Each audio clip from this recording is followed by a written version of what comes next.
that the deciding factor for what you're bringing is meant to come from kind of an instinctual place, right? With this Mars energy, with the North Node in Aries, Yep, inviting us to actually act on our impulses and exactly. not necessarily make the decisions from an emotional place. Welcome to the Weekly Transit, a podcast exploring the intersection of Western astrology and Jungian psychology. Astrology is a language that communicates how the planets and stars influence life on Earth, while psychology helps us navigate both conscious and unconscious experiences.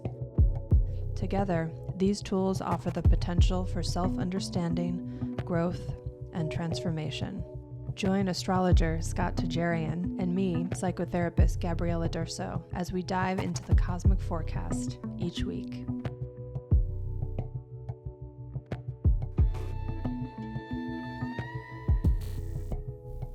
Welcome to the Weekly Transit. This is the week of June 17th to the 23rd. Hi, Gabriella. Hey, Scott.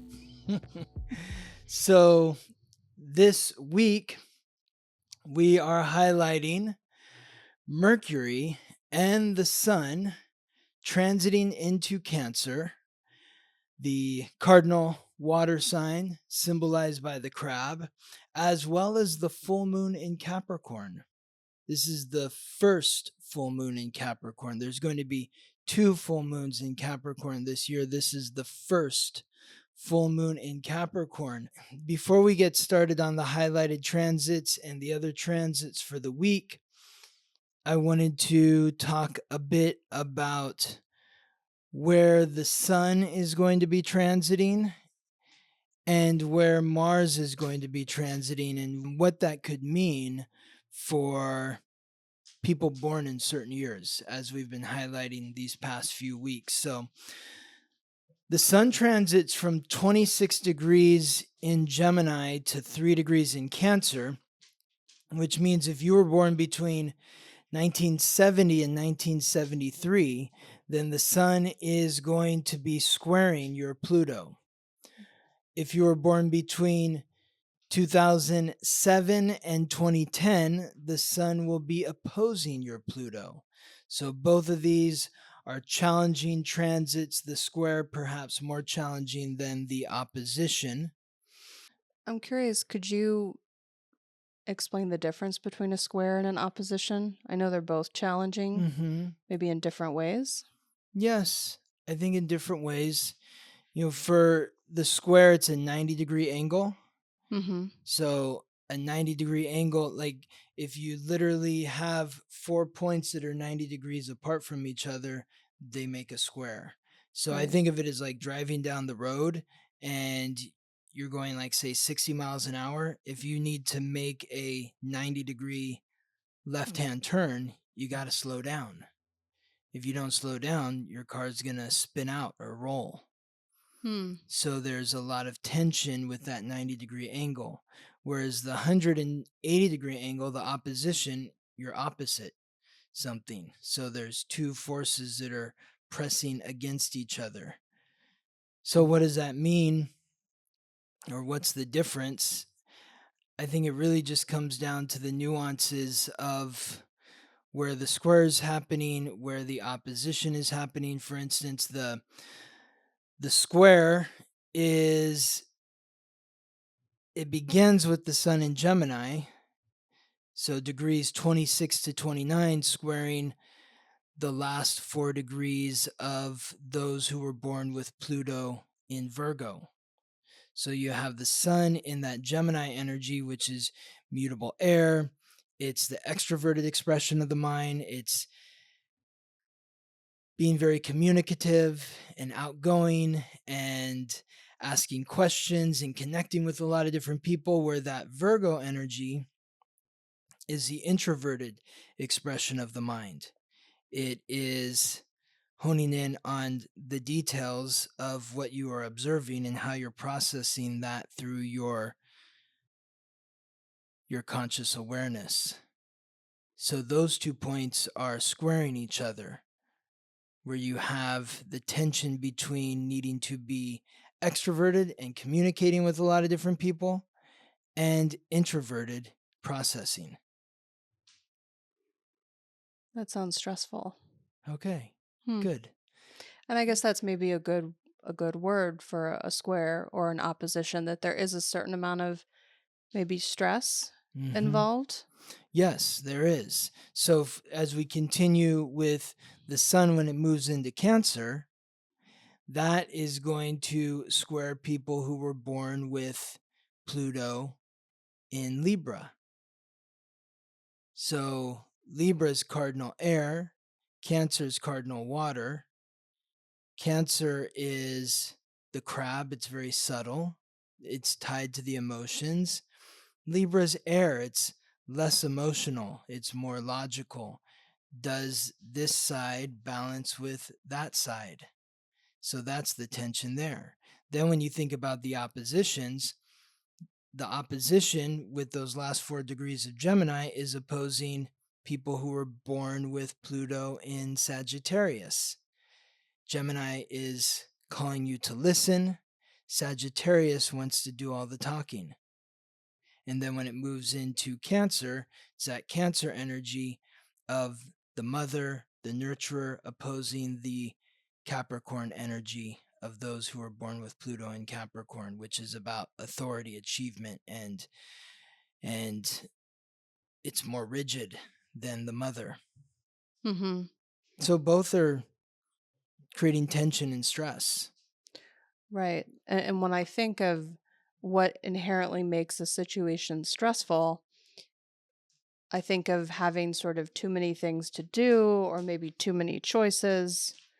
Or two So, choices that are so different from one another. How do Mhm. we mix oil and water together? Garlic and syrup, like these don't really mix. Right. How do we make that work? Garlic and syrup, where did that come from? I just thought, like, what are two ingredients that don't really work together? You might like garlic over here, it's syrup over there, but you don't put garlic in your pancakes, and you don't put syrup in whatever you're cooking garlic with. Hmm. I don't think. Which for you is everything.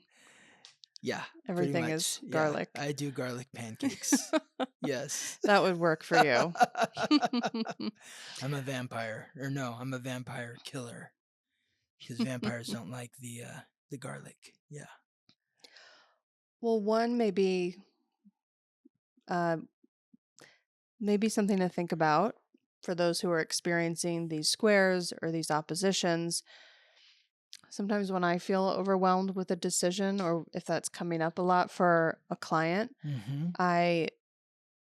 I feel comforted by this sort of idea that there are no wrong decisions, that there are just different lessons, Right.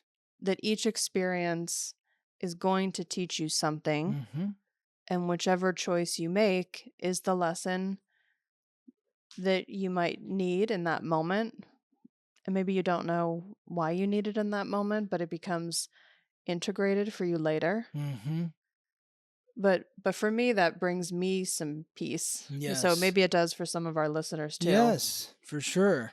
There's just different lessons. And this is the annual lesson that those that were born between 1970 and 73 and 07 and 2010, this is an annual lesson for them, because every year during this week, June 17th to the 23rd, the sun is between 26 degrees Gemini and 3 degrees Cancer. So if you think back, if you were born between 70 and 73 or 07 and 2010, what was going on for you last year between June 17th and the 23rd? What was going on for you the year before, and so on and so forth? Do you know anyone who was born between June 17th and 23rd? What is your experience like with them? But there is some sort of transformative experience happening here for those individuals. What is the lesson that you're learning? Mm-hmm. So it sounds like for these individuals that there could be an invitation to either repeat the same cycle or the same lesson, perhaps, which we know sometimes we need to do. We need to learn the same lesson multiple times in order to really understand what we're learning, what the teaching is about. But often we get to that point where maybe we're invited into that same lesson again, and we can choose, no, I think I've learned that. I don't need to do that again. And I can now make another choice. Yes, So ready to there's graduate. Yeah, so there's some sort of maybe a crossroads, that experience of kind of approaching a crossroads this time of year and deciding which way you're going to go. Absolutely. For sure. So there's some more dates that are going to be experiencing transformation. This one is maybe even more stressful than the Sun aligning with Pluto in a square or opposition. This is Mars, the god of war, the planet of action, aggression, and conflict, which is transiting from 5 to 11 degrees in Taurus. So Taurus is fixed Earth, which means that those that were born between 1942 and 1946, those individuals were born with Pluto in Leo, which is fixed fire. That creates a square to Mars in Taurus. So if you were born between 1942 and 1946, your god of death, Pluto, is being squared by the god of war, Mars. So you're going through some sort of, it's almost like you're being forced into a transformation. Now, this only happens about every 2 years. It's not as often as the Sun, but it's more intense because it's Mars. So you're being forced into some sort of transformation. With those that were born between 1942 and 46, it's like their heart is being transformed by their physical reality or limitations, which is what that Taurus energy represents. Now, the opposition is occurring for those born between 1985 and 1988. If you were born between 1985 and 1988, then you were born with Pluto in the fixed water sign, symbolized by the scorpion, Scorpio. So the transiting Mars is opposing your Pluto. So you're going through you're being forced into some sort of transformation where you need to find the balance between the tension of reality and the sixth sense. So for these individuals, it might not feel like a choice like it does for the first group. Yeah. Right? It's And more even of a, you're at a crossroads and you're being pushed one way, and that's where you're going. yes, exactly. And I don't even know if like the sun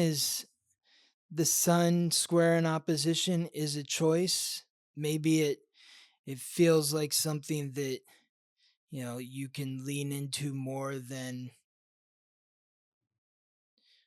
more or less depending on how much you want to lean into it. I think it's Well, I think when the sun's involved, the sun is our consciousness, that there inherently could be more of an element of choice, yes. conscious choice. Yes, totally. It's sort of my logic there. Yes. But Mars is like you're being thrown into the back of the van and bound and blindfolded, and you're being taken to a place who knows where. It's like you know really in this energy, whether it's the sun or the Mars, you want to refrain from trying to force anything, and you want to refrain from trying to resist anything. It's like just be in the experience. Be in the experience. It might not feel good, but the more you try to move through the discomfort in order to alleviate the discomfort, the more uncomfortable you may end up feeling. It's like if you're in the dentist chair and they're drilling in your teeth and you don't like it, it's like by moving around, it's not going to make it feel any better. You just have to sit there and let them do their work. Yes. That was me last week at the dentist. Exactly. Yeah. So yeah, that hits home. Exactly. It also reminds me of if you're out in a canoe or a kayak and you're there are times where you might be paddling and other times where you're just letting the waves move you, Yes. where it's not really worth the effort to paddle because you're going where you're going. Exactly. The ocean is too strong. Mhm. You're not going to be able to. I mean, the waves are taking you to where they're going to take you. You can paddle all you want, but you're just going to make yourself more exhausted. Right. Yeah. So there's an invitation to surrender. That's what this is, surrendering. Yes, this is your time to surrender. So if you were born between 1942 and 46, 1970 and 73, 85 and 88, 2007 and 2010, surrender. Give in to whatever is occurring and allow the transformation to occur. Mm-hmm. Okay, I hope that helps you if you're out there listening and you're one of those dates. So as we look at the week, we're really highlighting two planets and the planets that they're aligning with. There's Mercury and the Sun. So we're going to begin with Mercury, the messenger of the gods, guide of souls to the underworld, the planet of consciousness, communication, and coordination, which begins transit through the cardinal water sign symbolized by the crab and ruled by the moon, the planet of emotions, Cancer. Mercury begins transit through Cancer on Monday, June 17th, where it will transit through Cancer until July 2nd. So June 17th to July 2nd is when Mercury, the messenger of the gods, is transiting through the sign of emotions. This is connecting your mind to your feelings. I think about people that I know that are born with Mercury in Cancer. They are typically very emotional communicators. They're emotional thinkers. They process their thoughts based on what they're feeling. So this is something that we're all going to be experiencing from June 17th to July 2nd. We're going to be experiencing what it's like to be born with Mercury in Cancer. So how are your feelings directing your thoughts? How are your feelings influencing your thoughts? How are your emotions affecting your frame of mind? That feels like a powerful question Hmm. that comes up a lot in therapy too. Tell me. Well, oftentimes, maybe you've experienced this or maybe you've said it yourself. I know I have during certain periods of my life. You might be trying to express an emotion to someone, and you might say something like, I feel like you're mad at me, for example. And that's a thought. That's actually not a feeling. So we have a tendency to attribute thoughts to feelings. I think as a general kind of a rule, that's a default for many people. Tell me more about that. Like where you're saying, I think that So with that example, I feel like you're mad at me. What I'm doing when I say that is I'm actually bypassing my feeling because you don't know how I'm experiencing that. Am I feeling sad because I think you're mad at me? Am I feeling angry because I think you're mad at me? There's no way to know because I'm not actually communicating a feeling. So a way to communicate the feeling would be to say, I'm feeling sad because I think you're mad at me. Right. As opposed to, I feel like you're mad at me. Right. Okay, right.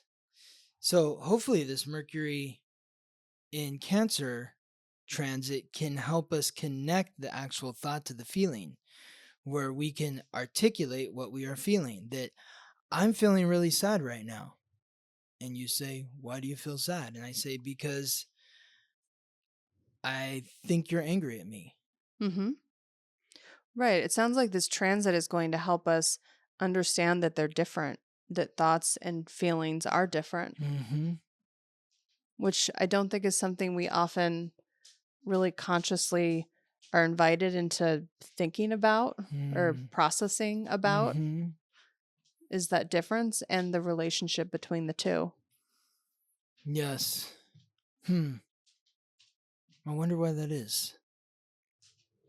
I don't believe that we have enough education about our emotions, about our emotional life. You could call it emotional intelligence. Of all of the things that we learn in school, we don't have a tendency to learn about our emotions in a meaningful way. And so I think naturally we end up confused about the difference between thoughts and emotions. Yes. Our thoughts can often be defenses for our emotions. Give an example of that.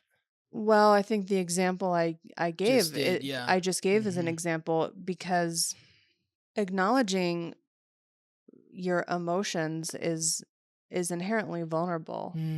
And oftentimes we want to avoid, saying that, admitting that you're sad.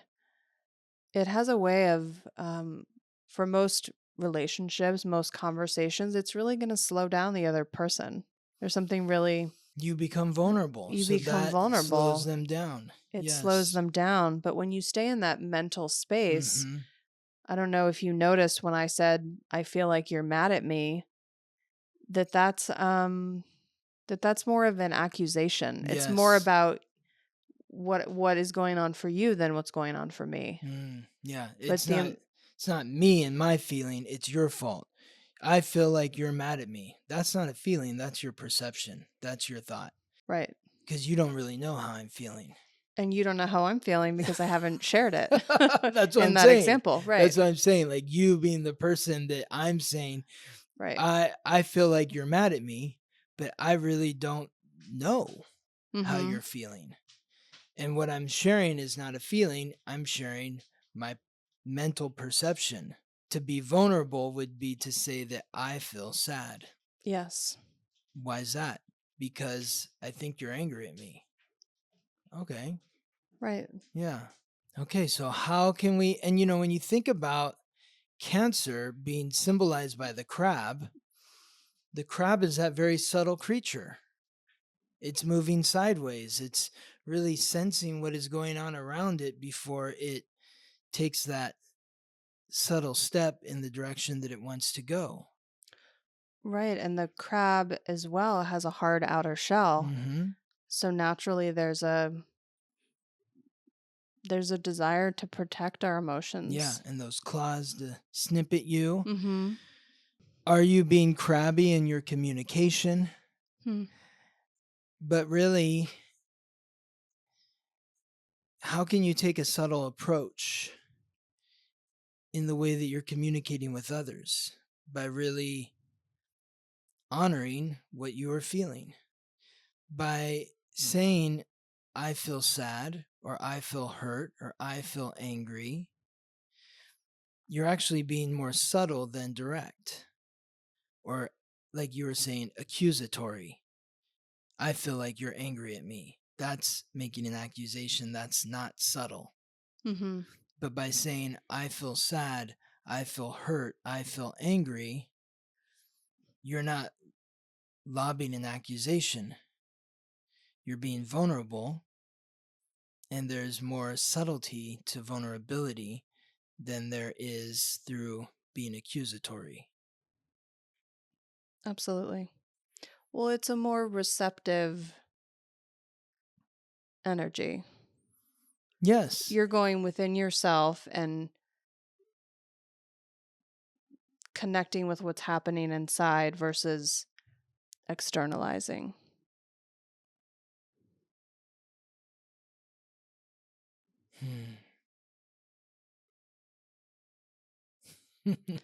So I imagine this Mercury in Cancer transit is also going to bring back maybe some emotions from the past. Yes, that's a great point. Great point, because Cancer is ruled by the moon. The moon represents the past. It's reflecting the light of the sun, which is past light.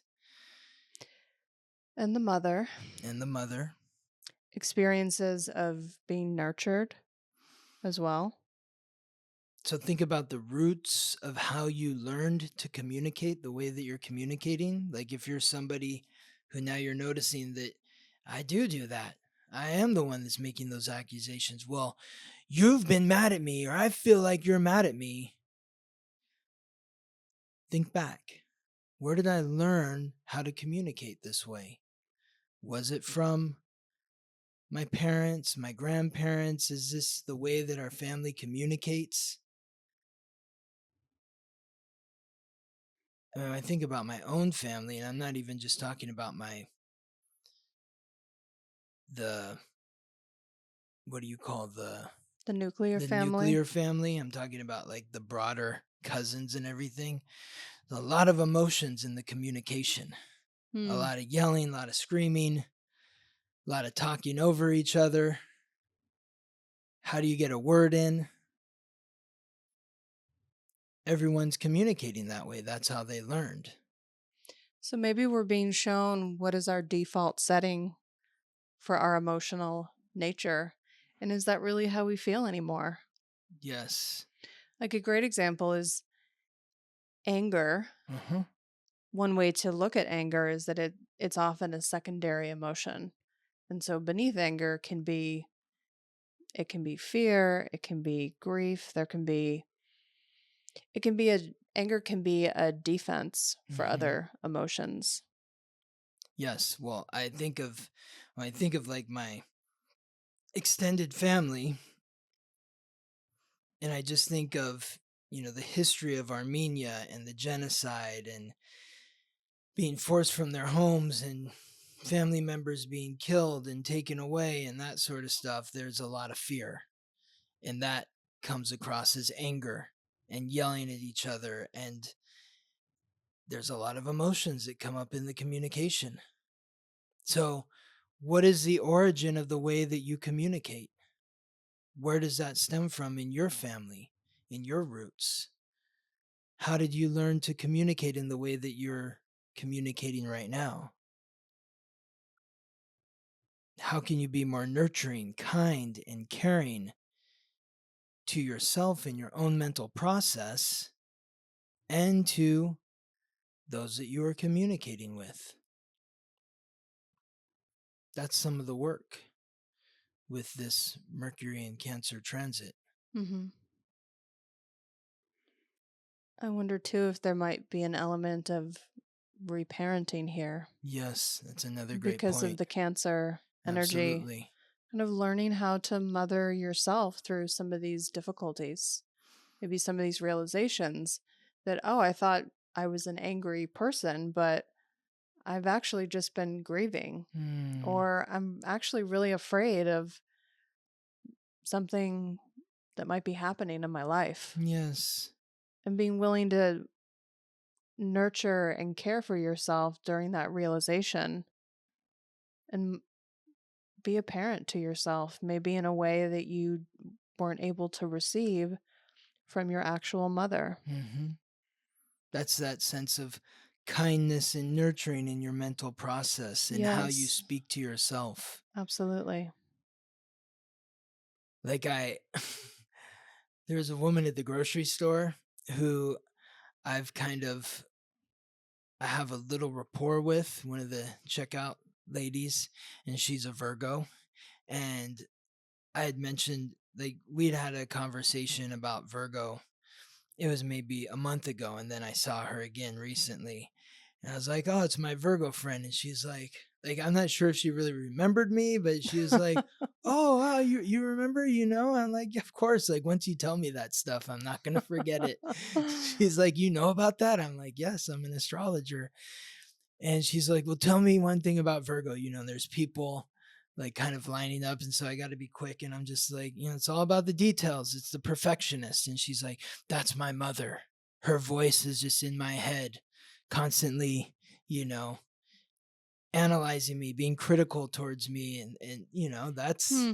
so when you talk about reparenting for that person, it's about taking that critical analytical voice that's just nitpicking at you and being kinder and more nurturing in the way that you're communicating with yourself. It's replacing that voice that is torturing you with one that is caring for you. It's a great example.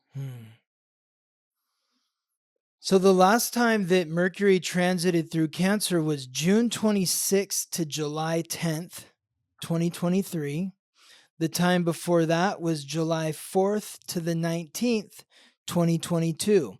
So think back to those dates for clues on what could be in store for you this time around, June 17th to July 2nd, as Mercury transits through Cancer.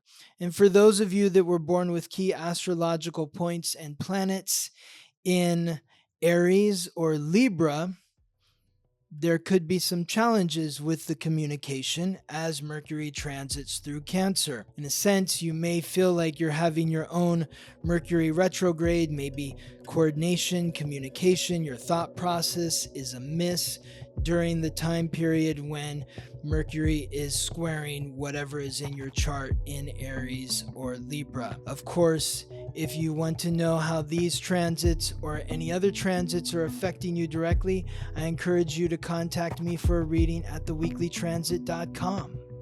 The first transit that Mercury makes this week is immediate. It's with Venus. Last week we closed out the week last week with Venus transiting into Cancer. Venus was the lead planet. We talked about that because it's the first planet into Cancer, but now Mercury is catching up and it's going to pass Venus. So Mercury is actually conjunct with Venus from June 15th to the 19th. They sort of begin the conjunction in Gemini and then they carry it through into Cancer. So from Saturday to Wednesday, this last Saturday to this Wednesday, Mercury, the planet of communication, and Venus, Lady Luck, the goddess of love and beauty, the planet of relationships, are conjunct in Gemini and then Cancer. The exact conjunction occurs on Monday, June 17th, when Mercury moves into Cancer, and then it moves past Venus immediately. So this is going to help bring up some of those emotions in terms of our relationships, our senses, our values, our self-worth. It's an opportunity to communicate what you're feeling in terms of your self-worth, your values, within the context of your close personal relationships, whether it's a lover, a friend, or a business partner. I think it's important here to consider whenever relationships are involved, relationships and emotions, to look at the emotions that are being expressed on both sides. So how can you take responsibility for your emotional experience as well as acknowledging the emotional experience for the other person? Can you give an example of that? So just like we can look at our defenses within our own emotional nature, we can also look at the way they're showing up in relationships. So for example, if you're someone maybe in the face of someone else's sadness becomes angry, that can give you information about how those emotions might be connected for you. It could be actually an external kind of mirroring of something that's going on in your system. So you're saying if you get angry because somebody else is sad, that's a information into how you experience sadness? Yes, it could be a mirroring process of what emotion you might be suppressing within yourself. So So you'd be so if you're not able to connect those dots within your own self-reflection, which can be difficult to do, sometimes we need to see it happening for us in our relationships. So you might notice a pattern when I'm faced with this emotion, maybe someone's sadness that's difficult for me, I go to anger because I've suppressed my own sadness. Right. For example. Wow. So there could be a teaching moment about your own emotional nature depending on what's happening for you in relationships. So it's about bringing maybe Mercury conjunct Venus in Cancer is bringing that conscious awareness to your connection to the emotion within the relationship. Right. So with that example, what is it that is difficult about sadness? What is it? It depends on the On the individual. individual. It Yeah. depends on the individual. Right. But that is what you're learning. Yes. Yes. Well, I think, kind of one interesting pattern that shows up in couples often, and it might be some of this sort of opposites attract kind of energy, but I think it's common to have one partner who, when feeling stressed, reaches for anxiety, and another partner, when feeling stressed, might reach for depression.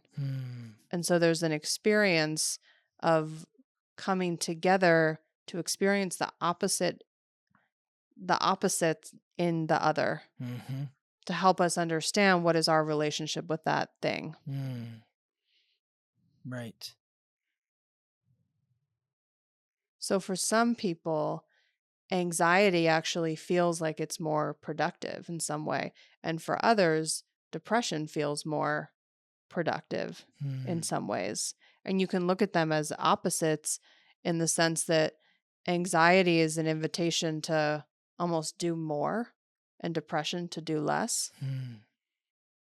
So maybe this transit is inviting you to look at the differences in emotional expression in not only your romantic relationships, but other friendships, other relationships. And how can that give you information about yourself? Does that make sense?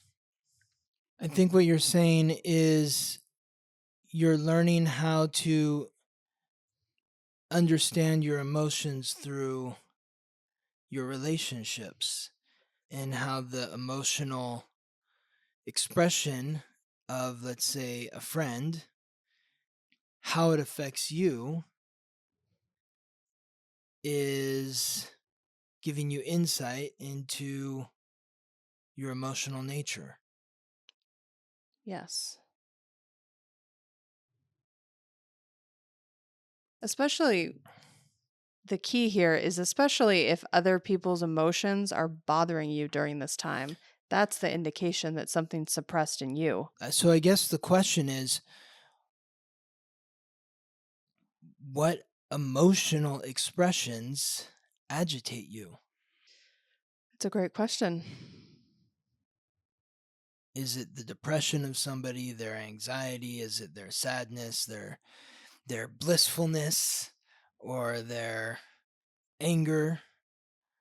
How do these different colors of emotion affect you? What is your emotional response to those emotions? And perhaps there is something familiar about that from your past. I was just going to say from that. your childhood. I was just going to say that, it's like, yes, you got to look at the past with Cancer. Right. So it's like, for instance,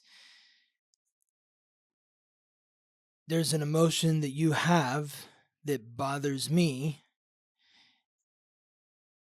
that's probably reflecting someone from my past. Right.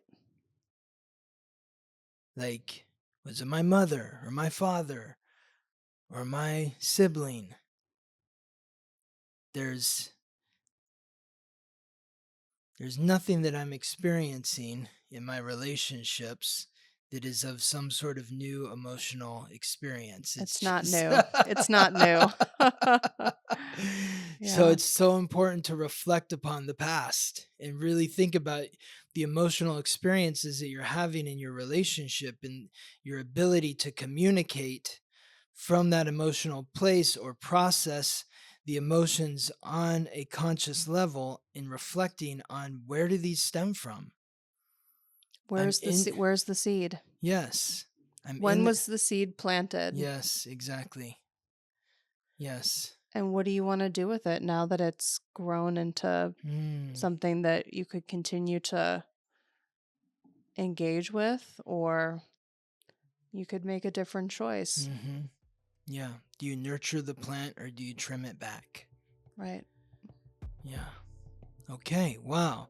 So this is a potent start of the week. I want to shift into the sun. We've got 2 more transits with Mercury to cover, but they happen at the end of the week. Like Mercury is really cooking this week. I mean, you see, it's only going to be in Cancer from June 17th to July 7th. So it literally moves 12 degrees in 7 days.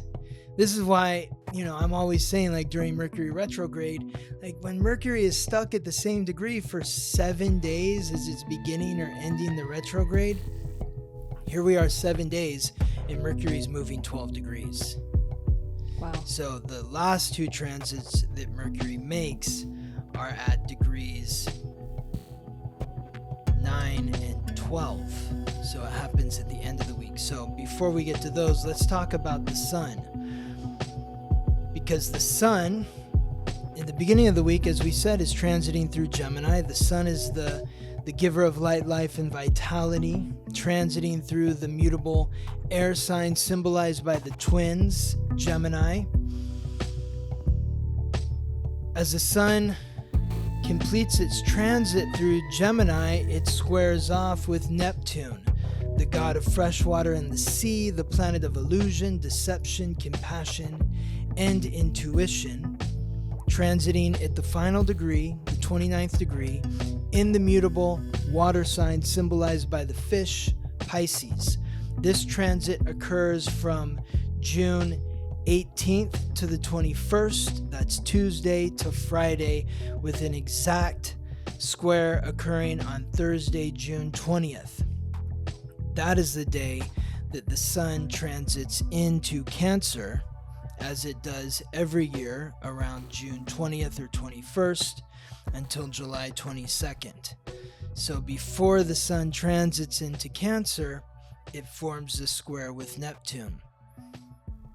And that is creating tension between your conscious awareness and your unconscious intuition. So there may be, especially since this is occurring in the earlier part of the week, with all of these transits happening with Mercury moving into Cancer, and then Mercury conjunct Venus in Cancer, reflecting on the past, the sun in Gemini, bringing vitality to that conscious awareness, to that sense of curiosity, squaring off with Neptune and Pisces. Maybe there's some difficult questions that you need to ask yourself in terms of what is really going on in my unconscious as I'm reflecting on my past, my roots, my upbringing, my childhood, the ones who raised and nurtured me, my ancestors. What is it about the experience of my roots that has been planted, embedded in my unconscious that I need to become aware of? When I think of Neptune, also, I think of an element of confusion. Totally, especially with the sun squaring Neptune. Right. It's like, I think of it as is kind of like, that ride, let's say at the carnival or the town fair, where you're just like spinning around in a circle like this, and Oh, when it's you're like, sitting in one of on the swing, kind of well, the swing yeah, ride. this sure, Yeah. like the swing that's, it's just like you're going around, and it's just like, where's everything going? I don't really know, and so that's what this energy kind of feels like to me, where you're being spun around and you're not really sure what you're looking at. So what do you need to grasp onto? It's like you're splitting. It's like half of you is in the reality and the other half is in the ether. What do you see? What is coming up? It might just be a glimpse. It Mm-hmm. might just be a glimpse of something you can't even fully describe, but it's a vision. What is it? Spend some time asking questions about, what is this? What am I seeing? What am I looking at here? Well, and I think it's meant to interrupt the status quo in some way, right? For sure. It's connecting to the sun, which we know is our identity. So maybe we need to be confused for a moment about, oh, I've identified this way. I've had these certain traits that I attributed to being deeply ingrained in my personality and who I am. Mm-hmm. And maybe I need to mix that up. That's Maybe what I it need is. to, yeah, it's like when the record skips and you start to hear the song again and you're like, huh, something just happened. I think of it also as like getting punched in the face, getting knocked out, and like you see like the cartoon with the bird, or the Oh, the stars, yeah. spinning around. It's a shock to your conscious awareness. Like it's time to reimagine your identity. It's a reimagination of your identity. How do you identify? How do you think about yourself? It's time to reimagine what that is for you. And so after this happens, then the sun moves into Cancer, where it will be, as it is every year, until July 22nd. That's bringing light, life, and vitality to your past, your roots, your upbringing, your childhood, the ones who raised and nurtured you, your ancestors. So you've been knocked out, you're spinning around, things are not clear, and now it's directing you towards your past. How did I get here? Where am I?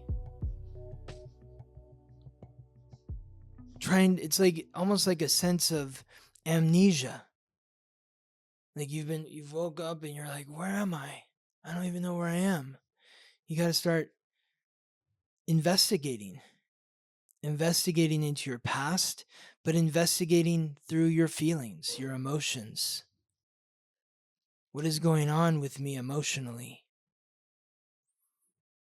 This is a time to shine a light in your home, so to speak. To look at where the dust has accumulated.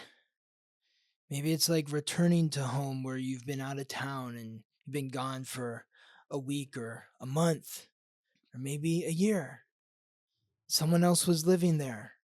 You rented out your space and now you're back. You're like, oh my God, what happened here?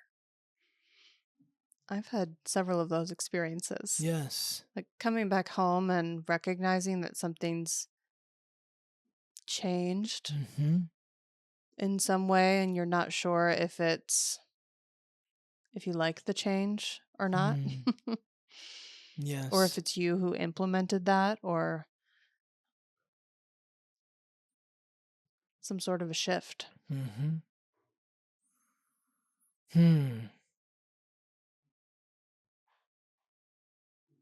Yes, it's shedding new light on your past.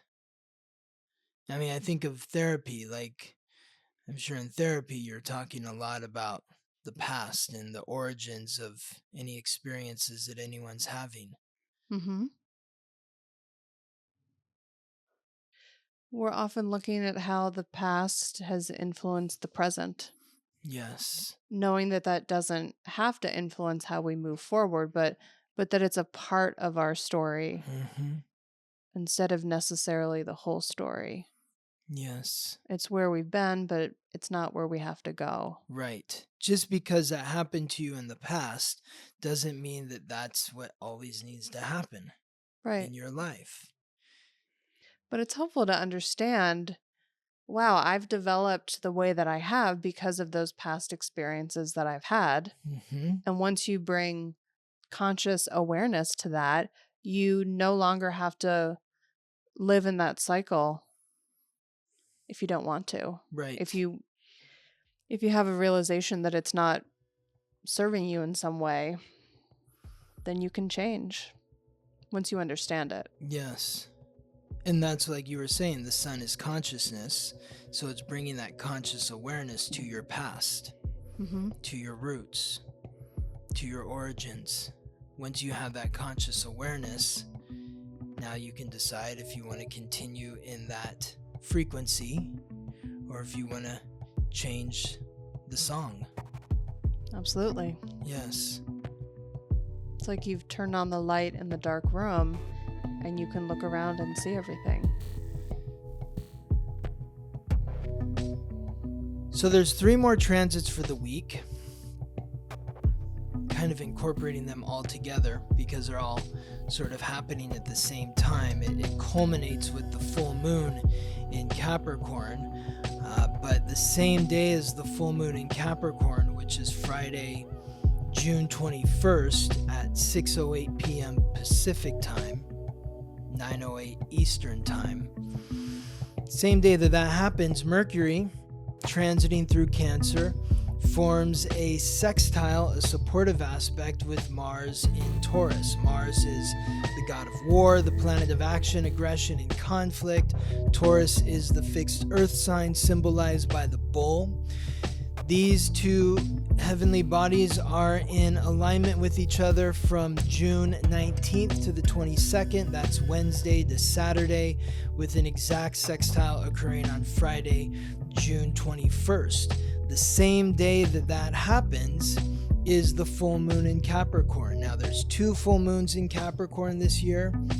This one and the next one. The next one's going to be at 29 degrees. This one is at 1 degree. Mercury is also, at the same time it's aligning with Mars, begins to form an alignment with the North Node, the karmic pathway of the soul or soul's purpose, which is transiting retrograde through the cardinal fire sign symbolized by the ram and ruled by Mars, Aries. So Mercury is aligning with Mars while also aligning with the North Node in the sign that is ruled by Mars, Aries. This alignment with the North Node and Mercury occurs from Friday to Sunday, June 21st to the 23rd, with an exact squaring occurring on Saturday, June 22nd. So putting this all together and understanding that the full moon is a release, it's an exhale. The new moon, which occurred on June 6th in Gemini, was about setting your intentions, to ask questions, to be curious, to gather information, to listen, to learn, to connect.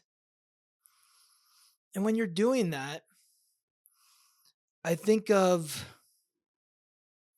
the Gemini energy in a sense of like the flower of life. You know that diagram, the flower of life?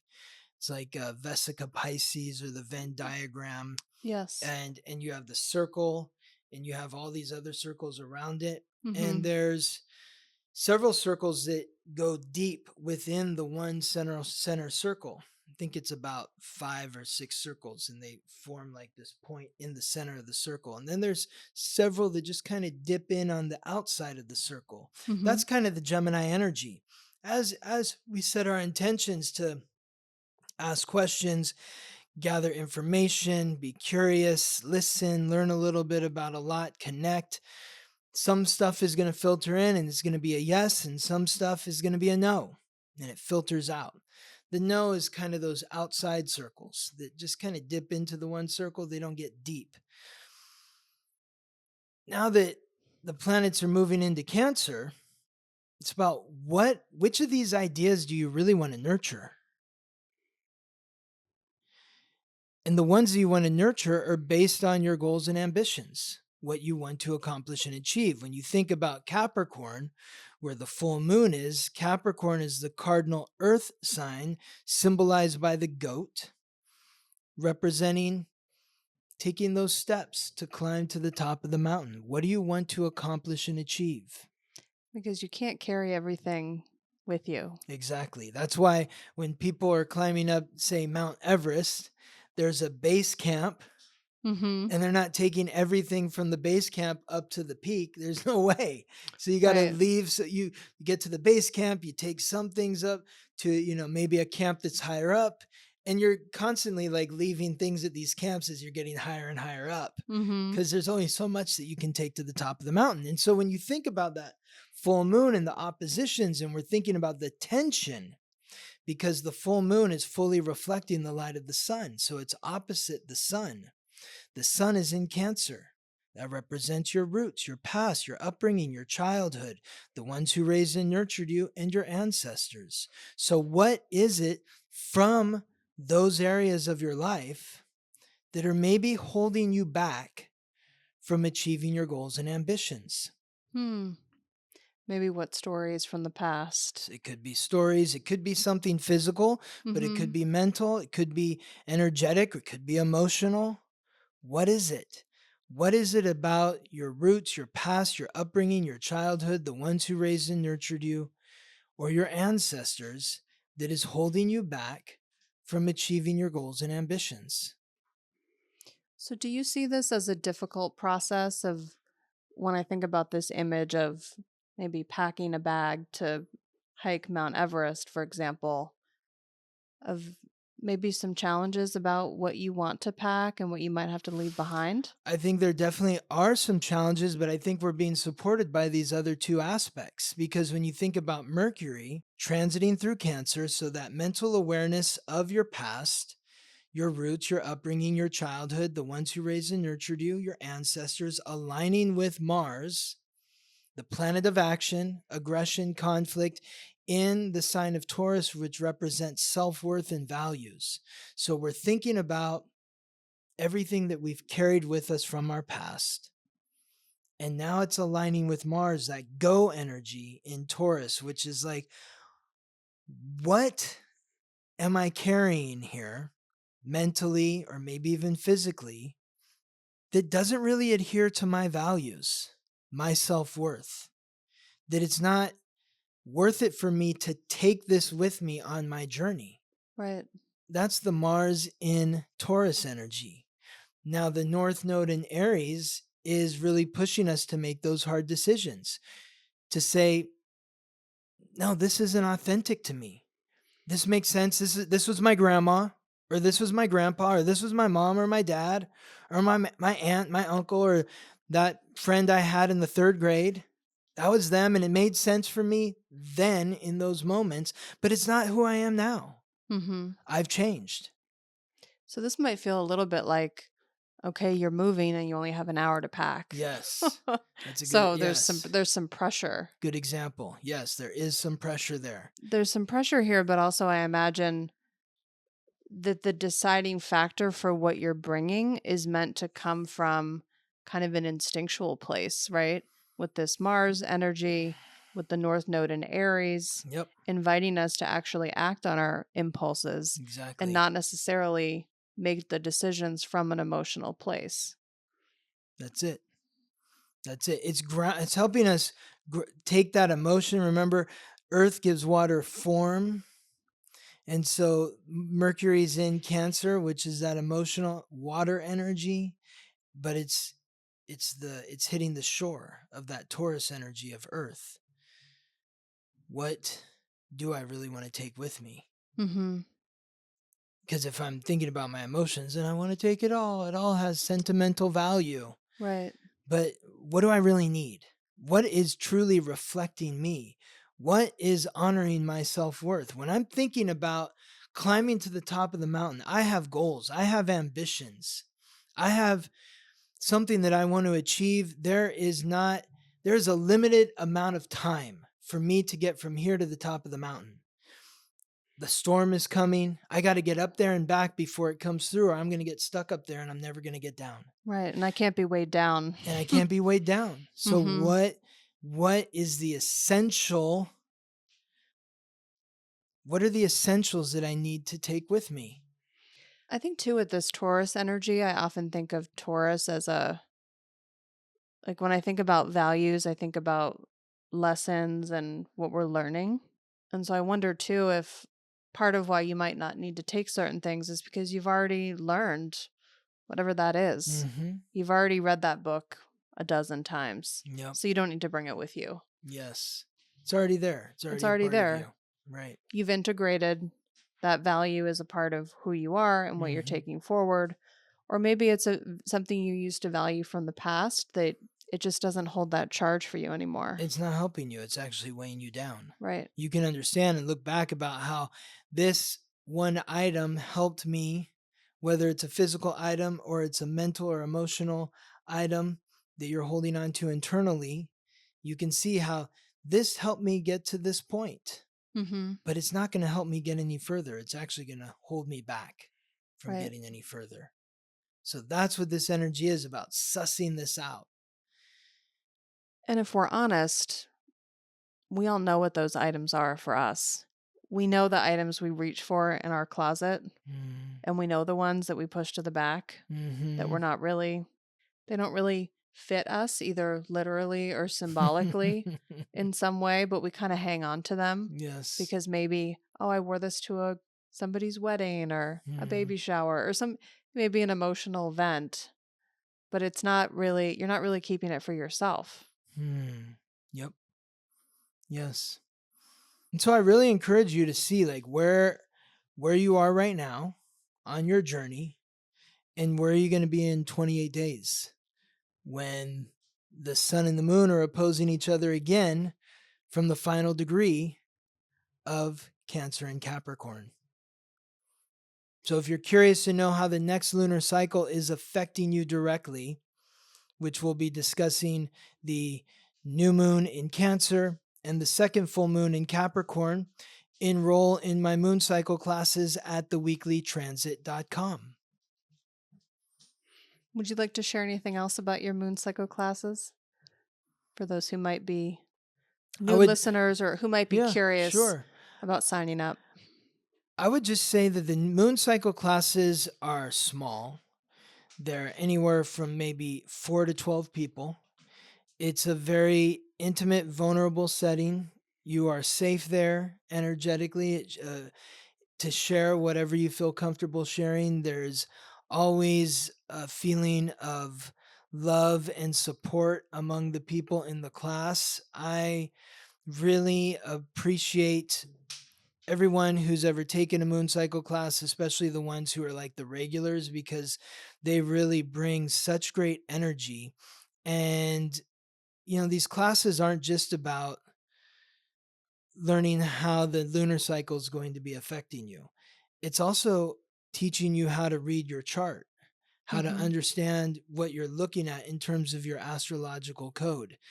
My objective with the moon cycle classes is to help you learn to be a better astrologer, somebody who understands the language of astrology and how to apply that to yourself.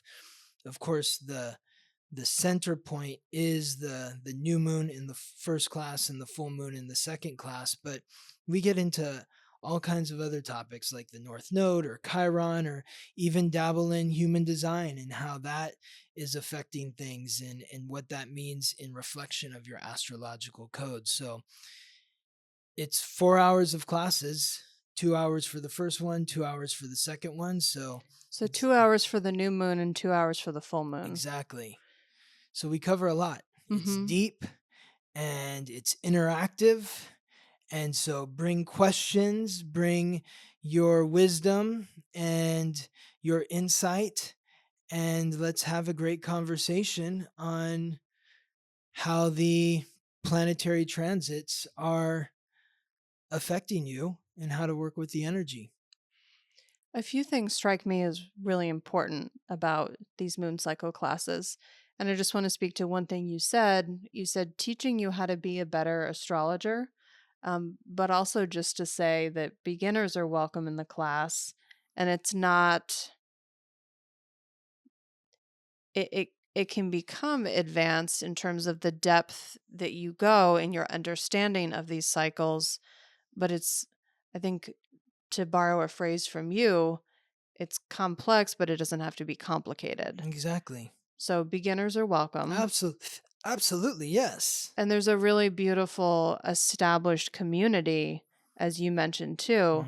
And I think that's really special and unique to highlight, is there really is this pull at the moment, people coming into awareness around needing to do some healing in community, knowing that there's a time and a place to heal individually, maybe one-on-one, but also many people are feeling connected to healing in community right now. Yes. And I feel like what you're creating in these classes is a community. Absolutely. Yes. And that feels really important to acknowledge, and a welcoming community to new members.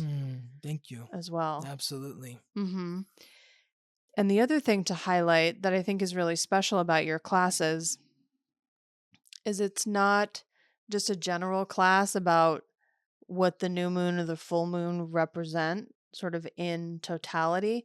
It's individualized to each person. So Exactly. each person gets to look at their chart and understand how the new moon is affecting them personally. Exactly. So I think that's maybe something that not everyone is aware of. We might think the new moon is affecting us all in the same way, and there Mm-mm. might be sort of a flavor that that is shared among each individual, but it's also hitting a certain point in your chart. It's in a certain house, it's connecting to planets differently for each person. So the lesson, in order to really integrate it, it can be supportive to find out, how is this really affecting my chart? Absolutely. Yes. I mean, like the commonality that everyone has is if the new moon, let's say, is in Gemini, that's the seed. I like to Mhm. think when it comes to the new moon, or in the lunar cycle, I like to think of ourselves as farmers. We're all dealing with the same seed, whether that seed is Gemini in the last new moon or Cancer in the next new moon. But where that seed is planted is Hmm. different in everyone's chart. There's 12 houses. So it's in one of those 12 houses. That's where it's planted. But then the climate is even more individualized because that is where we're looking at what planets in your astrological code, as you were saying, is aligning with the new moon or the full moon. So the Right. new moon is where we're planting the seed. What is the climate? And the full moon is where the seed has sprouted and Hmm. what is aligning in your chart there. So looking at the total cycle, Exactly. like you said, the new moon is the inhale, the full moon is the exhale. Exactly. Exactly. So the inhale of that Gemini new moon energy was gathering information, and the exhale is what do I want to nurture that is going to elevate me to my goals and ambitions. Mm-hmm. I'm not going to take all the ideas with me, got to leave some behind. Right. Thank you, Gabriella. You're welcome. Should we do a question? Let's do a question. Okay. Our first question comes from Shell X Beach. You are extraordinary. It's so kind. Thank you, Shell. Thank you for all you do enriching our celestial experiences. You're welcome. My partner's Cancer moon is conjunct my ascendant. I feel overwhelmed and vulnerable at times by this. Or is this our DW Pluto Sun opposition? What is DW? I don't know. Not sure what DW means. Pluto Sun opposition. You feel overwhelmed and vulnerable. I think both are creating a sense of vulnerability. I don't know what DW is, but if Pluto's opposite the Sun, that's going to create a sense of vulnerability because it's Pluto's the planetary ruler of Scorpio, and Scorpio is the most vulnerable symbol, the scorpion, and it's the most vulnerable sign. So if Pluto is aligning with somebody's sun, it's creating that sense of vulnerability. They're transforming you, they're stripping you down. But then the moon, obviously, like the moon in Cancer is very sensitive, but the moon in Cancer conjunct a Cancer rising. I mean, I think of a lot of tears in this relationship, maybe. Like if your partner's moon, whether it's Cancer or any other sign, if your partner's moon is conjunct your ascendant, or if it's in your first house, it's going to be challenging to separate their emotional experience from your own. Because when they get emotional, you're going to take it on as your own, especially if it's in Cancer and conjunct the ascendant. So, I think that's in relationship, that sense of vulnerability is maybe what you want, to really be keyed in or cued in to how someone's feeling. It might be a lot for other people, but I think that with the sun opposite Pluto, there is this karmic connection, there is this intensity. and the moon conjunct the ascendant, there's going to be an emotional sensitivity. It might feel overwhelming at times, but hopefully it just helps you understand each other in a deeper level, in a deeper way. It helps you understand yourself too. That's yes, exactly. There's probably a mirroring quality here where, like you said, there might be this question of where do they stop and where do I begin? Mm-hmm. And so part of what that insight is, part of what could be contributing to the overwhelm is that you are seeing a part of yourself reflected in your partner that is overwhelming because it's in you. And it's something within yourself that you don't want to see. Yes, and Right? it might be something, we tend to be activated or triggered by emotions that we have not yet integrated within ourselves. So the more activating this material is, I would say the more you're being invited to integrate it within yourself, to make that emotion, experience, etc., more conscious within your own psyche so that it loses some of that charge. That's it. Yeah, absolutely. Beautiful. Thank you, Gabriella. Thank you. Our next question comes from Cassidy. I've been having fun guessing people's primal triads lately. I'd love to hear what you imagine Ted Lasso's would be. My guess is Gemini Sun, Pisces Moon, Aquarius Rising. Thanks, Cassidy, for this question. Very fun. It's hard for me to think about Ted Lasso without thinking of the actor that plays Ted Lasso. So what show is this again? I know that he's a character. Ted Lasso's a show. I think it's on Apple. It's about Ted Lasso's this character who he's like a football coach from America who gets hired to be a soccer coach on like this sub soccer league team, professional soccer league team. It's not like in the top elite league, but they're like in a lower league.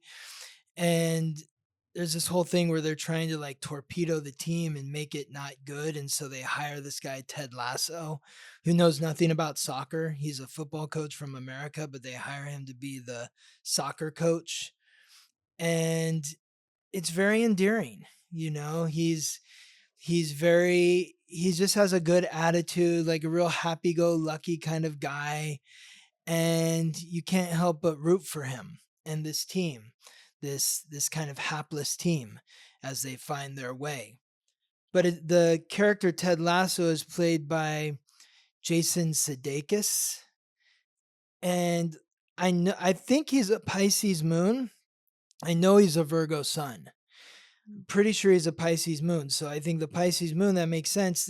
Gemini, I don't know what his birth time is, but I wouldn't be surprised if he was actually a Gemini rising. He comes across as quite glib, and he's always got a quirky sort of response to everything, which I think is a little Gemini. Well, and his character, I've seen a couple episodes of the show a long time ago, but the show is really lighthearted. Yes. Which is a Gemini quality. There's a Yes. levity to it. Yes, exactly.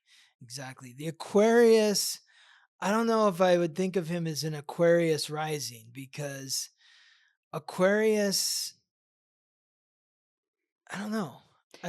There's something unique about him, though, like a fish out of water kind of story. Yes, but I also feel like there's like kind of a seriousness to Aquarius. It's like ruled by Saturn.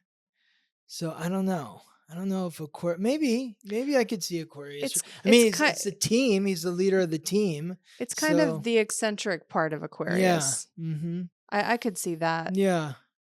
But the thing is like, because I know he's a Virgo, I feel like he definitely exudes that earth quality. I don't think like Ted Lasso would be a double air moon, a double air in the Primal Triad with a water moon. It's too all over the place. Like he's got this grounding sort of soul of the earth character to him, Ted Lasso, which is Mhm. why I think that, the team rallies around him, because he is, even though it's Virgo and Virgo's mutable, there is this kind of sturdiness to him that and maybe that's kind of the good way to think of Virgo too, is that no matter what's thrown at him, he's able to readjust Hmm. and then create that sort of grounded nature wherever he is. Mhm. So I would feel like there would need to be Earth in the triad for Ted Lasso. But thank you, Cassidy. Yeah, cool Yeah, question. I mean, like whenever I'm watching a show, I always look at the actors and I try to find their birth time and know their primal triad. But if not, then where was the sun and moon when they were born? And I really feel like that always influences the character. I really like, even like the famous example is Katniss Everdeen, who's an archer, and who plays her, Jennifer Lawrence, and what's her rising sign? Sagittarius. Mhm. So Well, it's interesting. You've spent a lot of time looking up public figures' charts and mhm. either listening to their music, watching their movies, or seeing the way that art imitates life. Yes, Like to share that expression. And it is really interesting how most of the time we think, wow, we have all these amazing actors out in the world, but most of them are actually playing themselves. exactly. They all are. I Yeah, mean, there's a few. There's there are a few who Daniel Day really, Lewis and what's the other British actor? Gary Oldman. Like they always play different characters, but everyone else is kind of themselves. there are a few who, yes, who play different characters, but even that's probably reflected in their chart, that versatility Yeah, for sure. versus, yeah, if you look at some other actors, I can't think of any off the top of my head, but maybe like Jennifer Aniston's a good example. Yeah, she's always Jennifer She's playing Aniston. herself. Yeah, exactly. And she's great at playing And she's herself. great at maybe sort of exaggerating her natural qualities. Hmm. So it's not to say it's inauthentic in any way, No. but it's the roots of it are her. Yeah. It's not easy to act, period, in front of a camera with all those people around. Absolutely. So, it's not to take away from all these actors like Tom Cruise, who's Tom Cruise in every movie, I mean, but he's amazing. You know Right. what I mean? He's still amazing at playing that Tom Cruise-esque character. Maybe Mhm. it's a little nuanced here and there, but he's always pretty much Tom Cruise as a fighter pilot, Tom Cruise as a spy, whatever it is, it's Tom Cruise as fill in the blank. But Right. he's amazing as Tom Cruise playing fill in the blank. He's just not going to be that chameleon type of actor like Gary Oldman or Meryl Streep, who can kind of disappear into characters. Right. Meryl Streep's a great example. Yeah, Mhm. exactly. Yeah. Cool. Awesome. Okay. All right. Thank you, Gabriella. Thank you, Scott. And thank you to all of our listeners. And we'll see you again next week. See you next week. Thank you for listening to the Weekly Transit.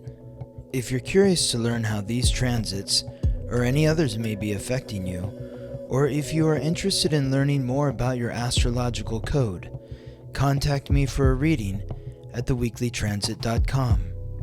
If you're interested in delving into the world of psychotherapy with Gabriella, you can connect with her at innervisionpsychotherapy.com.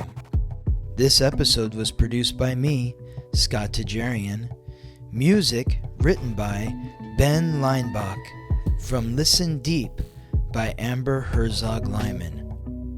Wishing you all the best as you ride the planetary waves.